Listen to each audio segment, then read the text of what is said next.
Let's get ready to rumble.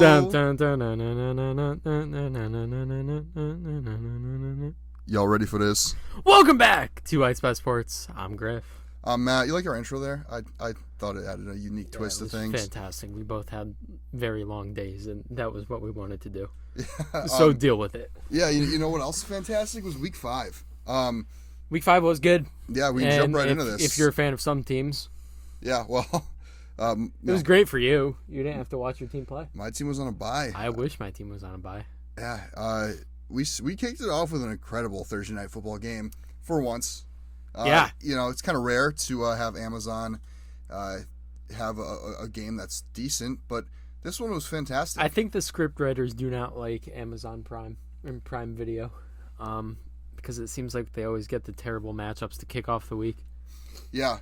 Yeah, that's true. You know, I felt like all of last year, the Thursday night football games were just horrific. Yeah. Like, you almost dreaded watching them, but you had gone 3 days without football and you needed your fix. Sometimes I'm honestly too lazy to type in Prime Video and watch it.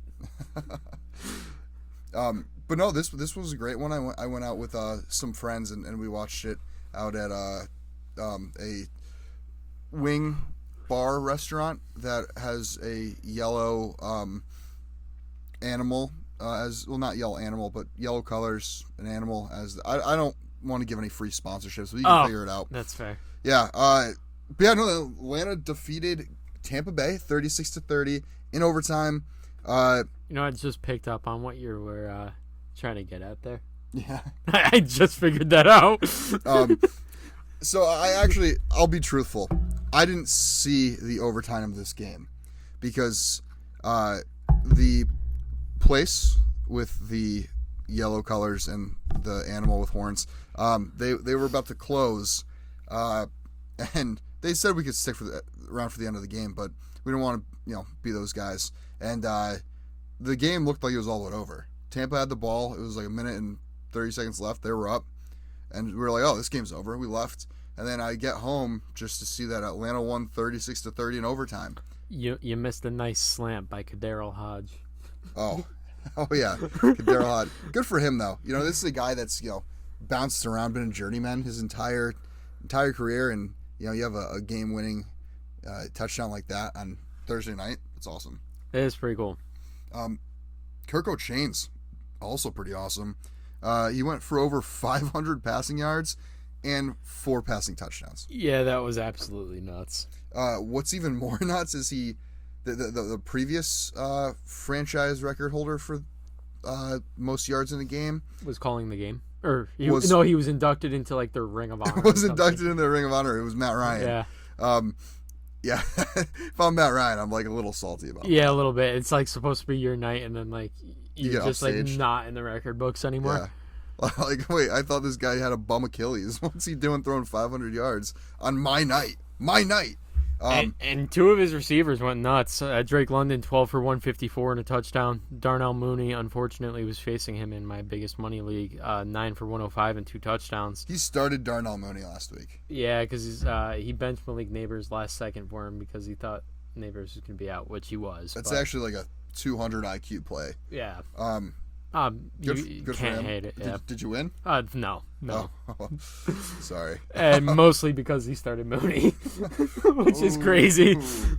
Yeah, I wouldn't be too over the Mooney for that either. So yeah, Drake London, 12 catches, 154 yards, 1 touchdown. Darnell Mooney, 9 catches, 105 for 2. It was a huge start to what was a crazy Week 5. Yeah. And then we kicked off Sunday morning with a London game. Yeah. This was bad. As you all know, I'm a big Jets fan. Diehard Jets fan, have been my entire life. By the middle of the second quarter, I called into my old job and called myself into work. I'm no longer employed there, and I went to work there. That's how bad the game was. Garrett Wilson, 13 for 101 and a touchdown. Aaron Rodgers, 3 interceptions, game-losing interception, pick 6. It just didn't look great. The Jets are crashing. But we fired Bob. Old Robbie Saleh. We fired Bob finally. Tuesday, yeah. He needed to go in the offseason, I think. I guess you had to give him a shot with Aaron Rodgers at quarterback. I mean, 100%. That was supposed to be what he was going to have last year, and had it for 4 snaps, and you all know what happened. Saleh, I don't know if he was the full problem. He's definitely a big part of the problem. I don't think he had very good control of the team.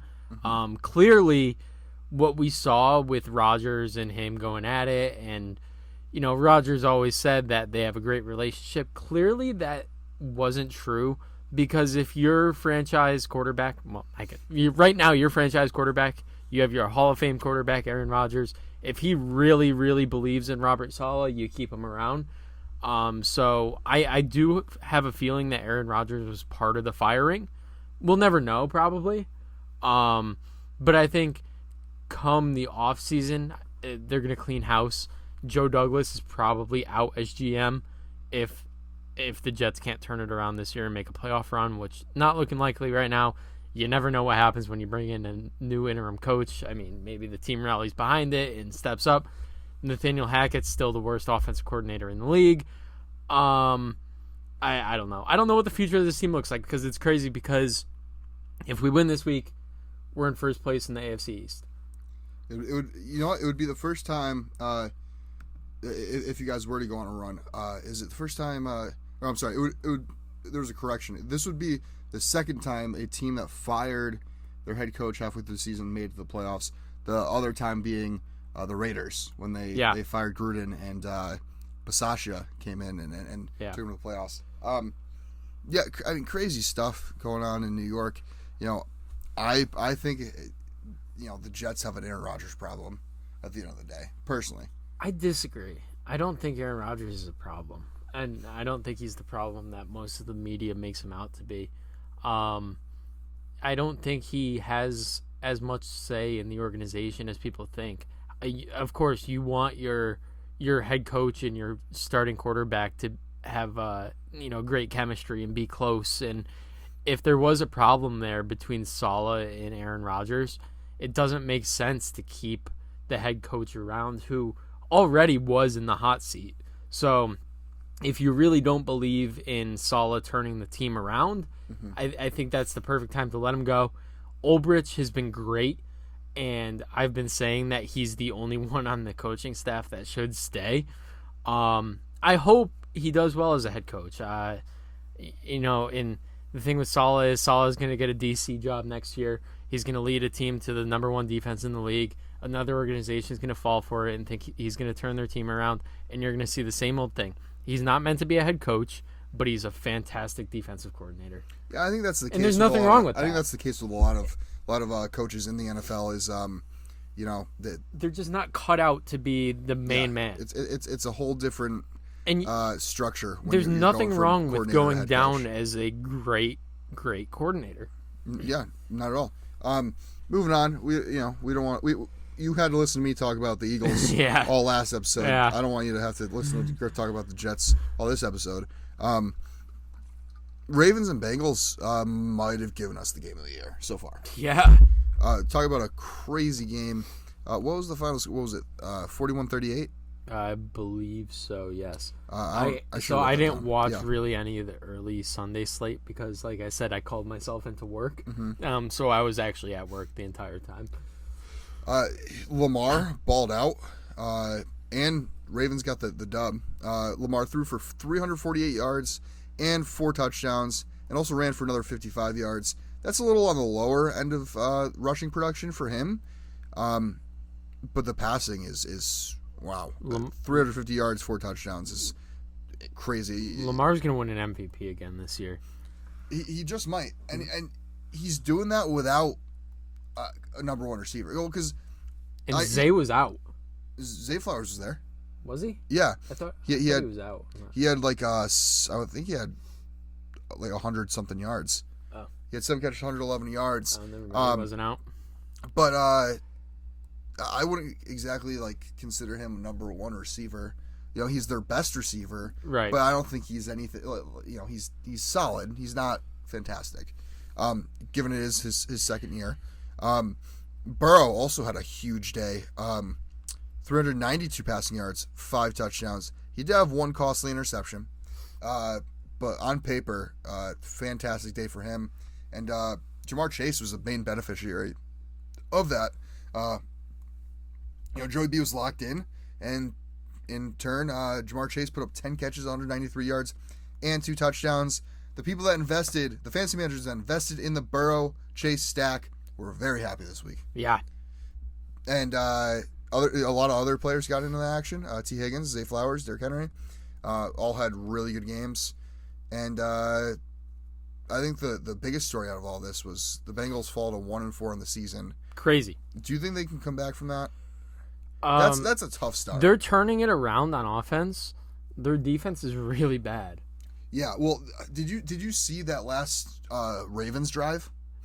No. So it was crazy. I want to say it was like third and like forever, and Lamar was like, had all day to throw, ran out of the pocket of the sideline, looking all skinned the entire field, and then while like getting hit, he was like getting hit out of the sideline, threw the ball, launched it across his body while getting hit into triple coverage, and Isaiah Likely caught it, and in triple coverage. It was just a crazy play. And it wasn't their last drive. It was like with 5 minutes left. But yeah, they had 2 field goals after that. Insane play though. That stuck with me. I just remember watching that and I couldn't believe it. My jaw was on the floor. He's insane. Your coach of the year pick's not looking too hot. Who was my coach of the year pick? Wasn't it Zach Taylor? Was it? I'm pretty sure. I don't even remember. I think it was. Yeah, you know what? Unless you might have changed it to D'Amico Ryans when I said that, and I think you might have changed it. Actually, I was thinking maybe week 9 we'll do midseason awards. Yeah. And I think that could be interesting. Other headlines from this past weekend: DJ Moore goes 5 catches, 105 yards, 2 touchdowns in a revenge win over the Panthers. I don't know if it's much revenge preying on the Carolina Panthers. But hey, DJ Moore, good for him. Revenge game's a revenge game, baby. I had him in a couple Don't matter weeks, who it's against. And I was very happy with his performance. Joe Flacco, 359 yards and 3 touchdowns. Crazy from a 39-year-old Joe Flacco. He's played better the last 2 seasons than he did his entire career in Baltimore, and he won a Super Bowl. Yeah. He won a Super Bowl, and he's playing better now. He's an elite quarterback. It wasn't enough, though. The Jacksonville Jaguars held on to defeat the Colts 37-34. If only Flacco played better defense. Yeah, right. Put him out there on the boundary. Yeah.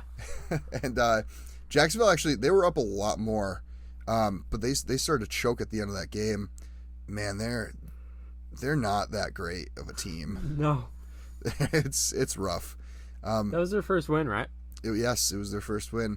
Good for them. Yeah, they were going into the fourth quarter. They were up 20-10, and they let up 24 points to the Colts in the fourth quarter. 24 points in the fourth quarter is absurd. Brock Purdy, he threw a late interception, and the Cardinals ended up upsetting the Niners. I think I would constitute that as an upset. Yeah, I think the Niners win that if they have Jake Moody. Yeah. Well, the Niners, they're 2-3 now. They're tied with the Cardinals. Yeah, that's actually crazy. Yeah, I thought they'd be a candidate for undefeated. And the only other upset really this week was the Giants. Tyrone Tracy breakout game as the Giants. I'm glad he got his shot. I mean, it sucks because Singletary's having a great year. It sucks that he went down with an injury, but I like Tyrone Tracy a lot, and I invested in him heavily in Dynasty. I'm hoping that kind of leads to more touches in the offense for him when Singletary's back. 100%. I mean, his numbers from this weekend are pretty crazy. He had 129 yards off of 18 carries. I know a running back that could never do that. Rashad White. Yeah. He's catching unnecessary strays. Always. But yeah, no, Tyrone Tracy, I mean, they gave him opportunity. He really showcased. And actually, while we're on the Giants, speaking of somebody that is always catching unnecessary strays, Daniel Jones. They're necessary. He's put together a solid start to the season. I guess. Well, the Giants are what, 2-3, so that's same record as the 49ers. Yeah. Jones has looked solid in his last 2 games he's played. Last 2 games, I'm sorry, no, 3 of his last 4 he's looked solid. He had 257 yards passing, 2 touchdowns in Seattle. He had a really bad game on Thursday night against Dallas. But then against Cleveland the week before, 236 yards, 2 touchdowns. Week before that, Washington 178 and 2. I mean, again, we talked about this a couple of weeks ago. What more do you want from Daniel Jones? Like that's kind of what you know you're. No, I mean that's what you know you're signing up for with him. That is fair. Because even before they gave him that huge contract, those were the type of numbers he was putting up. Yeah.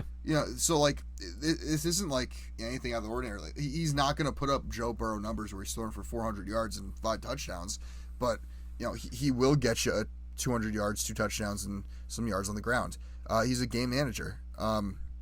But I did want to give him a little bit of a shout out because he's played fairly well, a lot better than some quarterbacks.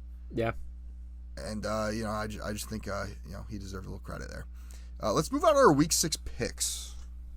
Yeah. 6 picks. Pick 6. Thursday night football. We got San Fran at Seattle.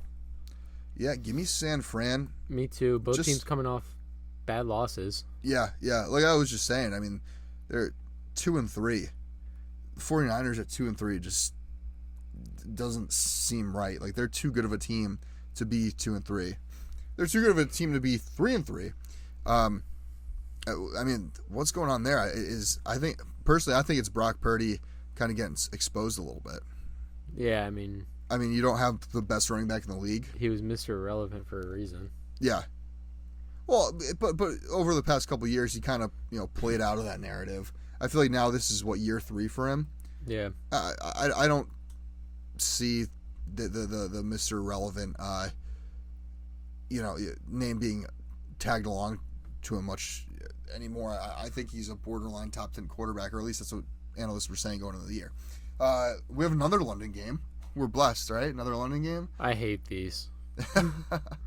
We have Jacksonville at Chicago.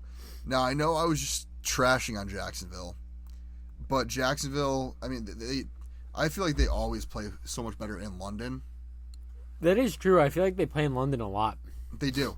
Well, I think because like if there's a weak link of like any team, between a team and where they're from, their city, I think Jacksonville is where the biggest disconnect is. Yeah.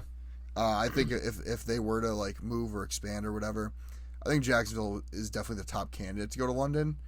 As much as the players would hate that, because I know there's been a lot of reports that players hate playing in London. They just they're so used to it. They play well there. So I think Chicago, rookie quarterback, has kind of had some growing pains this year. I think they could slip up. I like Jacksonville here. I don't. They're not good. Chicago's not good. Chicago's been playing actually. Solid past couple their weeks. Offense has been really. Their defense we knew was going to be pretty solid. It was mainly the offense that was the question mark. But they're 3-2, right? Yes, they are. And third in the NFC North. Yeah, I'm taking Chicago. I think Caleb Williams is starting to heat up. But, I mean, you look at Chicago's wins. Tennessee, week 1. All right, Will Levis. Los Angeles, week 4. No Cooper Kupp, no Puka Nacua. And Carolina, week 5. Carolina is fantastic, man. I don't know what you're talking about. Okay. No, they don't have a good win yet. But I do think Caleb's heating up, and those are just confidence builders against bad teams. And I agree. You get a confident Caleb Williams, and we've seen what he does. I think Chicago wins a tight one here. Yeah, I mean, all signs point to Chicago for sure. Jacksonville just put their number 1 corner, Tyson Campbell, on IR. So DJ Moore should eat, but I worry about these London games, and familiarity with a location, I think, does impact games very heavily, because a new place, traveling literally across the world, and having a rookie quarterback on top of that, like Caleb Williams, he dominated in college, but he never had to play, in another country. That is true. So I just think that's going to be a lot on him, and I think it will be a close game. I just think Jacksonville, kind of tries to dig themselves out of the hole, or climbs themselves out of the hole they've dug so far. Arizona at Green Bay is our next game. Yeah, this is a tough one for me. I think I'm going to go Arizona, coming off a huge win, and I think they keep up that momentum. Kyler's looking really good. Off game for Marvin Harrison last week, but I think he bounces back against Green Bay here. It's an interesting matchup on Jair Alexander. I think that'll be a good one to watch. But I'm taking Arizona in a field goal game. I'm taking Green Bay at home. It's Lambeau's one of those places where it's so tough to play in. Yeah. It's October. It's not going to be snowing or anything, but it will be probably relatively cold compared to Arizona, where it's warm, or hot, I should say. And Green Bay, I think they're a team that the only reason they haven't been rolling is because Jordan Love got hurt. Jordan Love hasn't really started to gain that momentum because he had the injury. But now he's put together 2 back-to-back solid weeks. I think Green Bay steps in here and rolls them over. That's fair. Indy at Tennessee. Yeah, I'm sorry. Yeah, they Green Bay lost last week to Minnesota, 31-29. But Love heated up in that second quarter, and kind of the same thing with the Rams. They weren't looking too hot, but then Jordan Love came in the second half, and started airing it out, and Tucker Kraft went for 2 touchdowns in the third. Yeah, that was crazy. So yeah, no, I like Green Bay. I'm sticking with that pick. Indy at Tennessee. Yeah. Yeah. I'm gonna take Indy. I don't know who's playing at quarterback for either team. Levis got hurt, and then they had the bye. I would assume Levis plays. Indy, Anthony Richardson's still probably they might milk that injury because Flacco is actually elite. I don't know. Regardless, I think if Will Levis plays, Tennessee loses this game. So, you have a lot of question marks with Indianapolis. You have Anthony Richardson, who's hurt and might not play. Jonathan Taylor, who's hurt, might not play. Arguably your 2 best offensive weapons. That's a big hit. But like you said, Joe Flacco, the way he's been playing, isn't really hitting the quarterback position. I don't know. But I think Tennessee is home. They're coming off a bye, so they've had a lot of time to prepare for this. And Indy has no defense. Yeah, I like Tennessee here. I think Will Levis comes out. I think he silences the haters because he had a really rocky start to the season. What meme do you think we get out of him? Dude, that's been great. I've been every week. Every week. He's either airborne of some sort or on his knees and hands on his head. It's definitely made Tennessee football interesting. Give me Tennessee. Houston at New England. Do we even have to talk about this game? We should, because I took New England. No way. I swear to God. Right. The debut of Drake May. Right. I think the offense is going to have a new spark. Houston is without now for the next 4 weeks. One of the best receivers in the league, Nico Collins. I know they still have Diggs and Dell, but I feel like Houston's kind of been up and down. And the Pats are kind of scrappy when they want to be. And bringing in Drake May, I think, is going to bring a whole new dynamic to that offense. Obviously, Brissett has not looked good at all. The offensive line is absolutely terrible. And all signs point to Houston, so that's why I'm taking New England.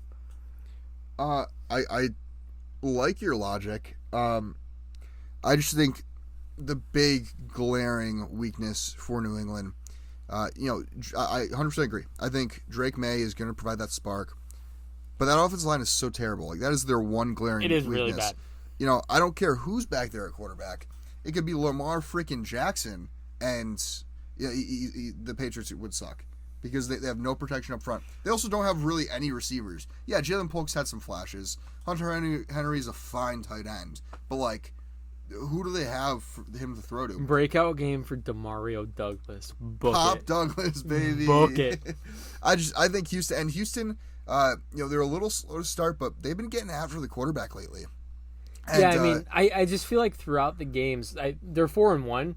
I just feel like they have been up and down throughout each game they've played in.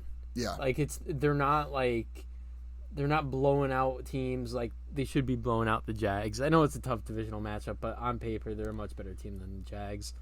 Yeah. I think Houston's been getting a lot of pressure and not that many sacks. I think they're going to go in New England, and I think the sacks will come. Here's my weird take. If you build I think Houston loses and then goes on like an 8-game win streak where they're just like, all right, we got to remember we're good.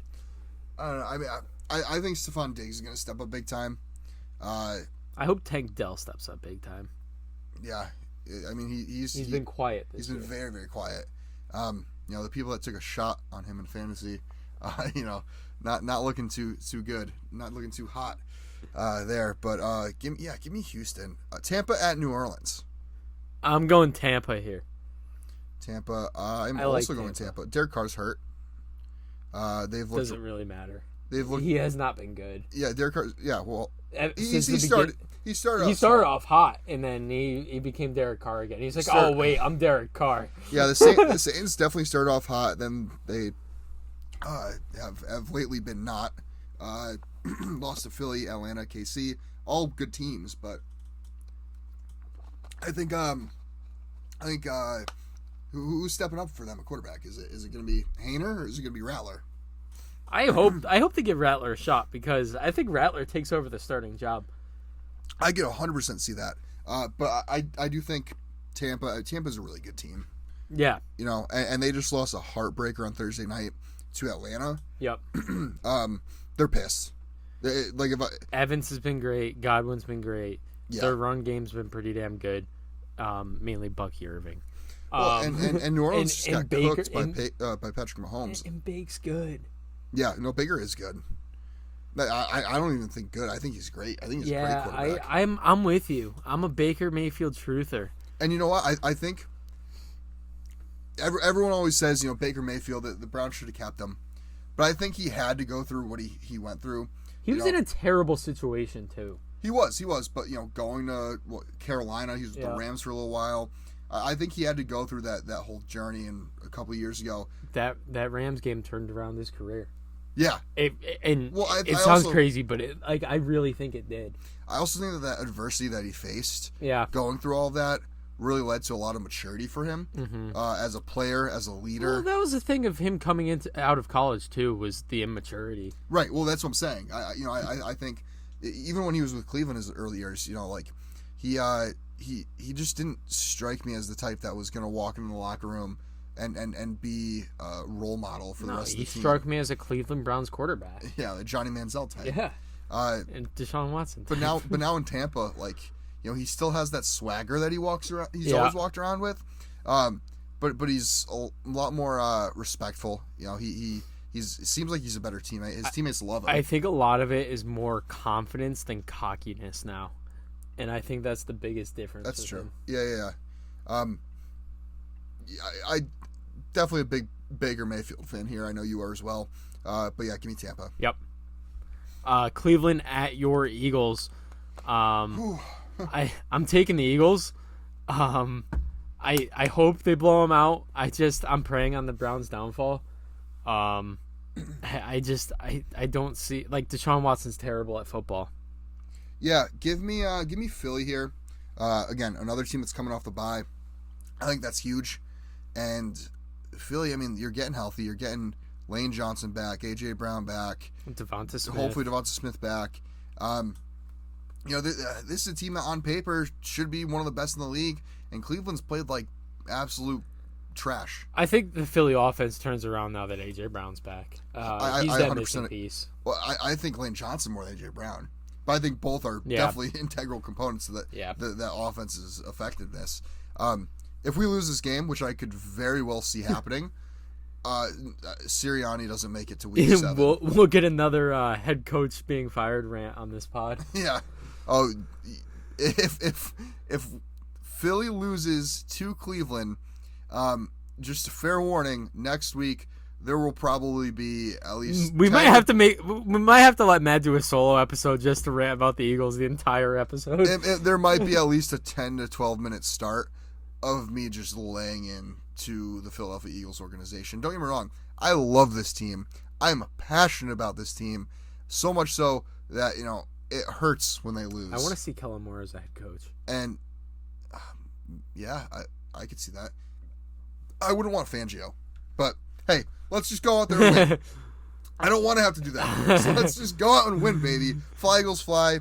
Jalen Hurts, 300 yards, 3 touchdowns, and a tush push to have a great week, and maybe he'll get NFC Offensive Player of the Year. NFC Offensive Player of the Week, I'm sorry. He's a long ways from of the year. Don't get me wrong there.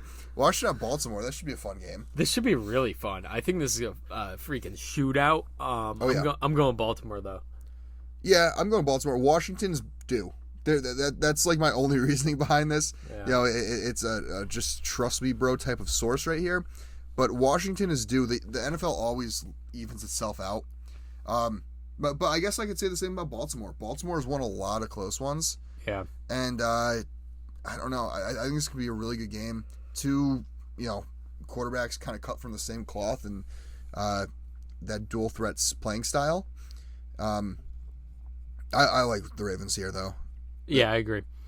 Chargers at Broncos. I'm taking the Chargers. I am too. Chargers coming off another team coming off a bye. That's huge. You have an extra week to prepare. It also helps because they were without Slater and Alt. I don't know what the status is. I don't check up on the Chargers very often, but I would assume they're going to be back after after being out and then having the bye, 2 weeks off. It looks like they're both questionable. Yeah, I would assume they get back in there. Yeah, I think they play. But Denver's 3-2. They have a better record than the 49ers. Yeah. I didn't even think they'd have 3 wins on the year. Yeah. Much less 3-2. 3 wins by week 6. 3 straight wins nonetheless. Tampa, the Jets. And the Raiders. The Raiders are kind of suck, but the Jets and Tampa, 2 solid teams. I don't know, man. I can't. Maybe it's because they're not flashy. Maybe it's because I hate Sean Payton. I don't know what it is, but there's something about this Broncos team that smells like a rat and a dead rat, and I don't like it. I think Chargers come out and blow them out. I think so too. Pitt at Vegas at the Raiders. The Raiders.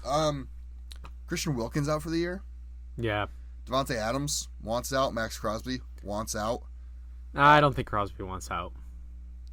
Yeah, I keep seeing that he said that him and Adams are a package deal. Yeah, but he's got Raiders tatted on him. He said I don't want to be anywhere else. That guy has a lot of stuff tatted on him, let's be honest.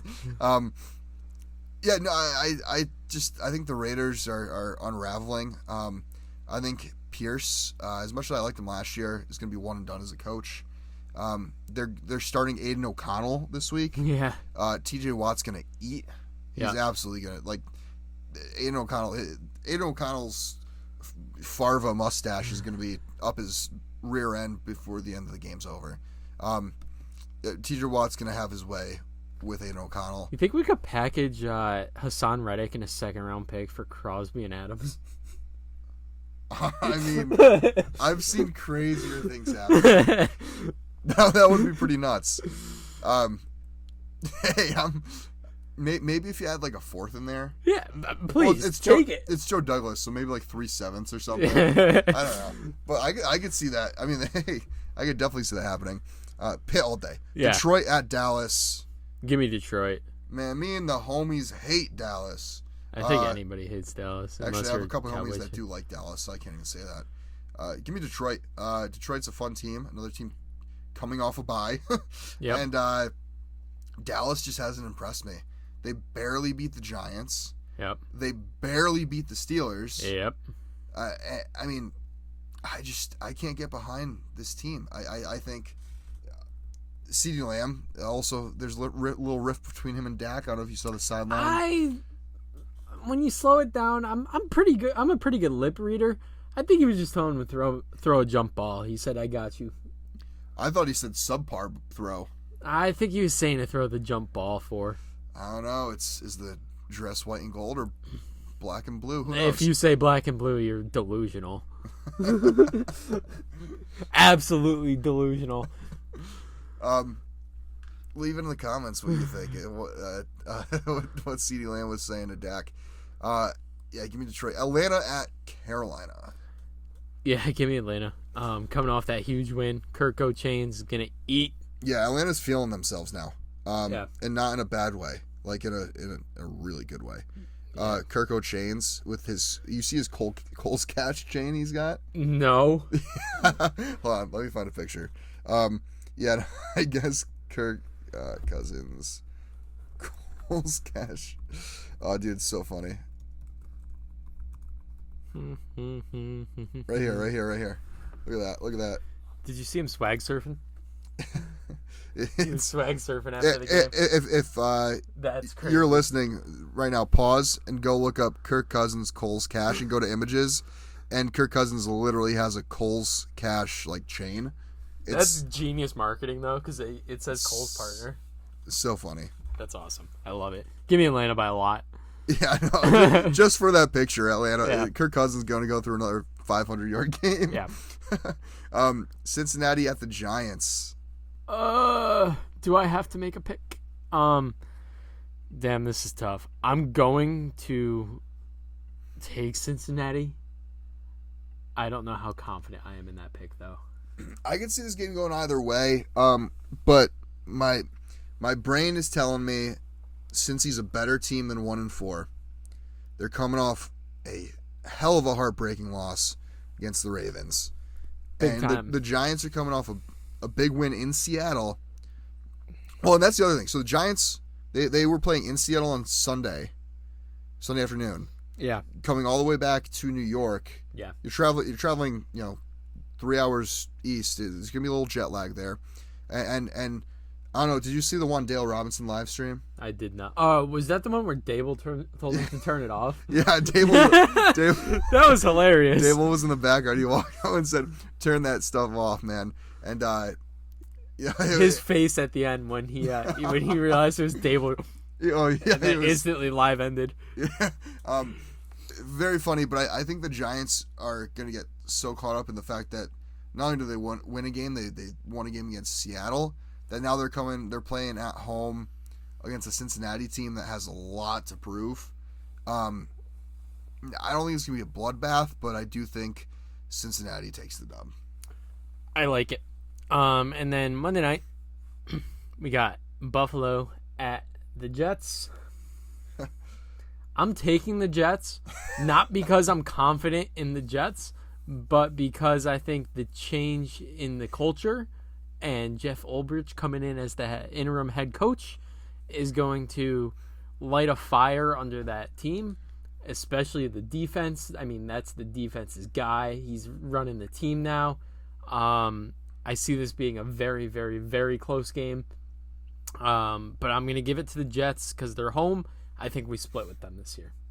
I like that idea because I feel like, I mean, I don't know the statistic on this, but I feel like most of the time when a head coach is fired, the team comes out that following week and wins. Yeah. I feel like... It just seems like that always happens. Yep. But going against my better judgment, I am still going Buffalo.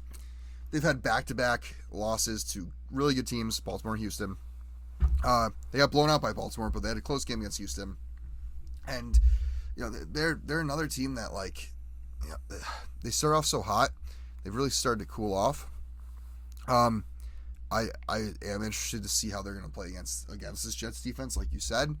I think the defense hasn't been the problem. Yeah, well, Minnesota sauce was getting cooked by Jefferson.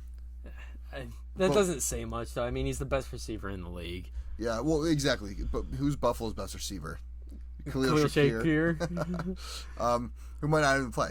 So, I'm talking myself into the Jets, but maybe it's just my heart. I love Josh Allen. I love Buffalo. I got to stick with Buffalo here. That's fair. I respect it. Teams on buys this week include Kansas City, the LA Rams, Miami Dolphins, and Minnesota Vikings.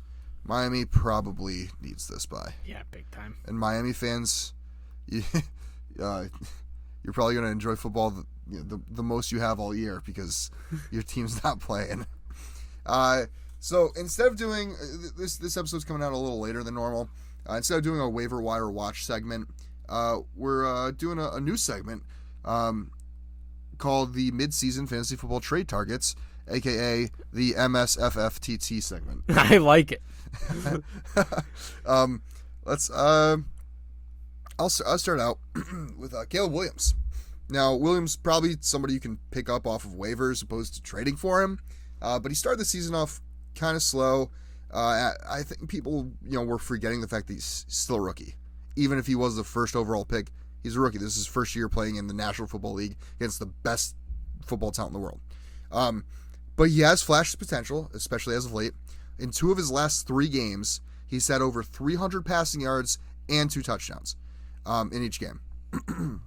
Now, Caleb has tremendous offense around him, as we've talked about in the past, and I think he will continue to progress as the season goes on.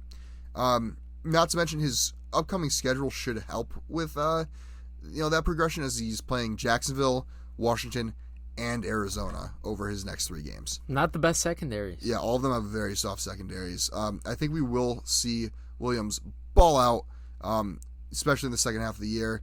So you should grab him before he's hot. Next one, we got Stefon Diggs. Despite serving as the number 2 option in Houston behind the scorching hot Nico Collins, who is now on IR, he's been a reliable plug-and-play for fantasy managers.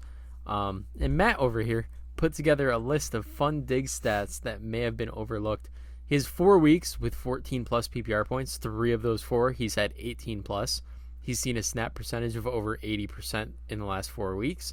He's had 8-plus targets in each of the last 3 games. He's always been a consistent fantasy receiver, and now, like we said, with Collins out on IR, he's going to see a lot more targets. He's gonna lead that offense. Collins averaged over 10 targets a game the first 4 weeks, and Diggs should see that featured role and an increased opportunity in this high-powered offense, even once Nico Collins returns. He has top 5 wide receiver potential and will remain a borderline wide receiver 1 when Collins returns. Yeah, I think you will see Diggs get, I'm thinking 10 to 12 targets a game right now. Yeah. I mean, because he has established that trust with Stroud. Yep. And, again, Nico Collins, once he returns, I still think Diggs will have a significant role because he has had that significant role up until this point. 4 games with 18-plus points. I'm sorry, 3 games with 18-plus points so far this season. That's the type of wide receiver 1 production I want to see in fantasy. Yeah. Next guy we have on here is Jaden Reed. Now, if Jordan Love didn't miss 2 games due to injury, we would probably be putting Jaden Reed in that wide receiver 1 conversation as well. Reed has balled out with Jordan Love so far this year. In 3 games with Love at the helm, Reed has combined for 15 receptions off of 20 targets, 355 yards, and 2 touchdowns receiving. Now, Reed is wide receiver 5 in PPR right this second. If you go and look on Sleeper right now, he is wide receiver 5. And that includes with Malik Willis at quarterback for 2 games. I also want to mention that Green Bay has a wide receiver-friendly schedule coming up in the next 4 weeks. So I think Reed has sky-high potential and is definitely just getting started. I love me some Jaden Reed. Next up, we got, just kidding, J.K. Dobbins. He was off to a red-hot start this season, 266 yards, 2 touchdowns, coming off 27 carries in the first 2 weeks. His production weeks 3 and 4 kind of dropped off, which could be a little concerning. However, they played 2 great defenses in week 3 and 4 in the Steelers and the Chiefs. Both these defenses are very good against the run. Dobbins was able to rest during the bye week in week 5, like we already talked about. So he's returning with a fresh pair of legs. And he could be acquired at a reasonable price and can definitely finish as an RB2 based on just his volume alone. I agree. Gus Edwards is a non-factor in that backfield. That's Dobbins' job to lose, and I don't see anybody around the Chargers that can really compete with Dobbins for that work. Yeah. Next guy is Tony Pollard. Now, if there has been a bright spot about the Tennessee offense this year, it's probably been Tony Pollard. He's taken on a solid workload for the Titans, and has been, I'd say pretty productive. He's had 15 plus PPR points in 3 of the 4 games he's played. He didn't play last week because he was on a bye. And he's looked like a consistent RB2. He's seeing a little over 60% of snaps, and he's had to share a backfield with Tajay Spears, but I personally think this has only helped Pollard. Looking back, Pollard had the best season of his career sharing a backfield with Ezekiel Elliott in Dallas 2 years ago. Fortunately, Pollard has already had his bye week, so you don't have to worry about losing him for a week if you trade for him. As long as Pollard stays healthy, like I said, he will be a reliable running back too. Yeah. Jake Ferguson up next. We got a tight end here on the list. We have to include a tight end on every list because they're a dime a dozen, especially this year. The tight end position have a list without including a tight end. Wink, wink. Yeah, it's been extremely unpredictable for almost any tight end this year. And Jake Ferguson's one of the guys that's been consistent. He looks to be Dak's number 2 option in Dallas and has seen 7+ targets in each of the last 3 games. Additionally, he's had double-digit PPR fantasy points over the last 3 weeks. He's a safe plug-and-play tight end 1 that could help your fantasy team get over any hump for a reasonable price. Yeah, and the last bullet on this list, I'll say, isn't exactly a specific player. It's any Dolphins player. Now, let's face it, the Dolphins have fallen apart without Tua at the helm of the offense. And as a result, fantasy owners are kind of in panic mode when it comes to players like Tyreek Hill, Devin Achane, Jalen Waddle.